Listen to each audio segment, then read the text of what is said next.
ഏതു പാപിക്കും മനസ്താപത്തോടെ തിരികെ വന്നാൽ തന്റെ ഹൃദയത്തിൽ ഇടമുണ്ടെന്ന് യേശു ലോകത്തെ വീണ്ടും വീണ്ടും ഓർമ്മിപ്പിക്കുന്ന സുദിനമാണ് തിരുഹൃദയ തിരുനാൾ.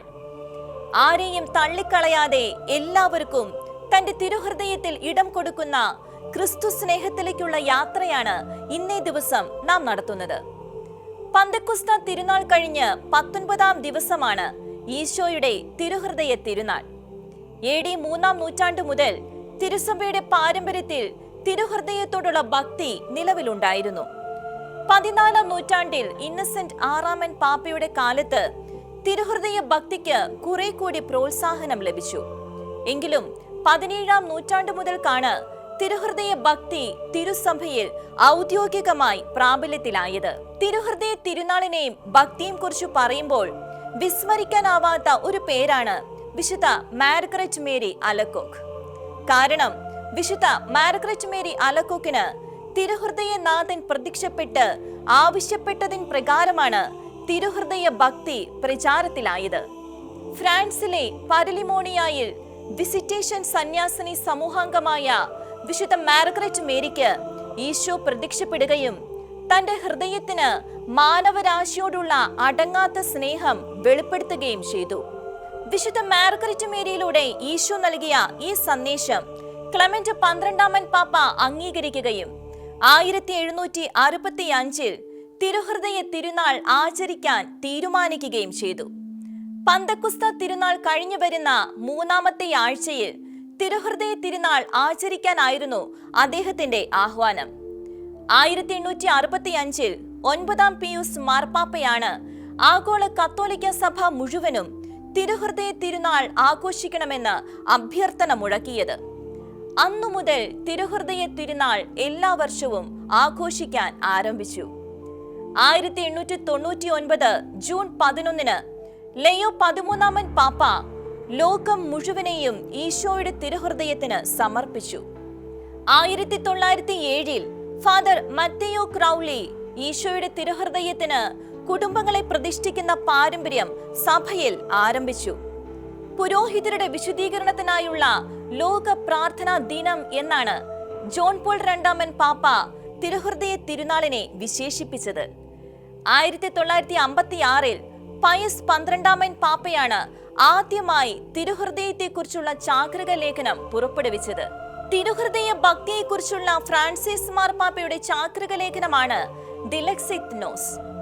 അസിസിയിലെ വിശുദ്ധ ഫ്രാൻസിസ്, ക്ലെയർവോയിലെ വിശുദ്ധ ബെർണാഡ്, സഭാപിതാക്കന്മാരായ മാർ അപ്രേം, വിശുദ്ധ ജോൺ ക്രിസോസ്റ്റോം എന്നിവരെല്ലാം തിരുഹൃദയത്തോട് അഗാധമായ സ്നേഹവും ഭക്തിയും പുലർത്തിയവരായിരുന്നു.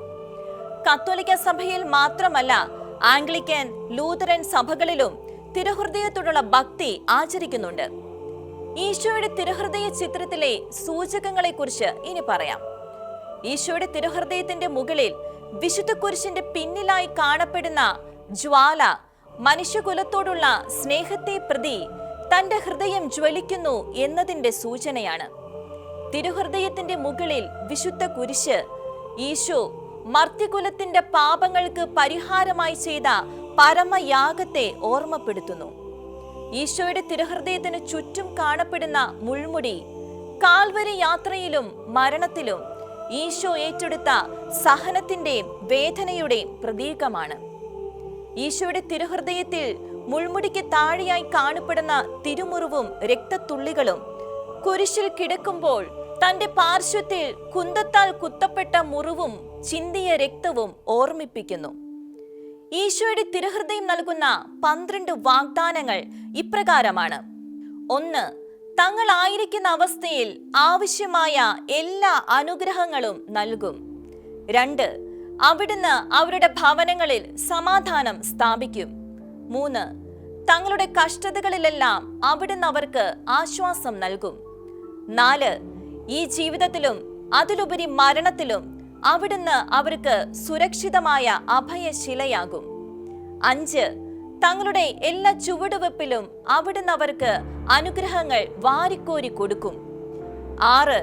പാപികൾ അവിടുത്തെ തിരുഹൃദയം വറ്റാത്ത ഉറവയായി കണ്ടെത്തും. 7. തളർന്നുപോയ ആത്മാക്കളെല്ലാം ദൈവസ്നേഹത്താൽ നിറയും. 8.